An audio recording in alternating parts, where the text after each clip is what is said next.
First Alert meteorologist Callie Zanandrie. It is a First Alert weather day. We are expecting temperatures up close to triple digits across the Front Range today, and that extreme heat has prompted a heat advisory not only for Denver but Boulder and Fort Collins, where temperatures could climb to the triple digits this afternoon. Even hotter down to the south, places like Pueblo, out through Lamar and Springfield, up to 103 degrees. With heat like this, you want to make sure and take precautions. Drink plenty of fluids, stay in the AC, and check on those that don't have access to AC this afternoon. Temperatures are going to stay warm throughout the day. 9 a.m. we'll all be sitting at 80 degrees and we'll stay above 80 all the way through about 9 o'clock tonight. This hot weather is here to stay. A few clouds move in later this afternoon, but unfortunately just no moisture to speak of. This ridge of high pressure, it's been dominating our weather all week, and it stays parked in place today and tomorrow. But by the weekend, we are tracking some changes coming our way. A big cool down as well as some moisture back in the forecast. Today, though, fire danger remains high. Here's one of the reasons why. Once again, expecting some very breezy conditions with wind gusts between 35 and 40 miles per hour. So red flag warnings remain in place not only today but through tomorrow for high fire danger, and a fire weather watch has already been issued for tomorrow.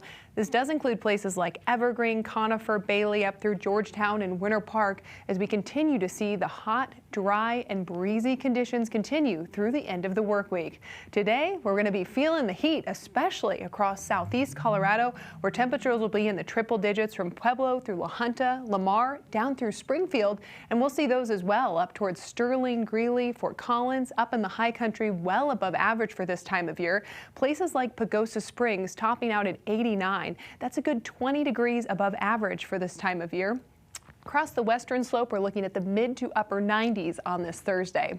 Here in Denver, forecasting a high of 99, but we're looking at the triple digits up through Brighton, Hudson, Commerce City, Thornton, Erie, and Longmont by this afternoon. In Jefferson County, we normally see some cooler temperatures across the foothills, but that is not going to be the case today. Places like Evergreen, down through Aspen Park and Conifer, all in the mid to upper 80s. Overnight, not a lot of relief comes our way, only cooling off to the mid to upper 60s, so it's going to stay on the warm side overnight, as well as dry and breezy with gusts around 20 miles per hour. And then tomorrow, it's our last hot day this week. Once again in the mid to upper 90s, up and down the I-25 corridor, with another very dry day on tap. So again today, First Alert weather day for that extreme heat, but we're also tracking poor air quality. Wildfire smoke is pushing into the Front Range, as well as high levels of ozone, creating poor air quality through 4 p.m. today, but I expect that to be extended. And over on the western slope, where many of those fires are burning, we have those air quality alerts as well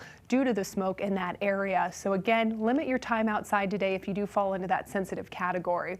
By the time we get to this weekend, though, look at this. A nice cool down comes our way Saturday and Sunday, falling into the 80s, a touch below normal for a change. And also look at this, some moisture returns Saturday afternoon, some showers up and down the I-25 corridor, out across the eastern plains, and then another round comes our way on Sunday with more widespread showers expected across northeast Colorado. Great to see that moisture back in the forecast. We'll stay on the cooler side on Monday, and then we'll be back in the 90s Tuesday into the end of next week.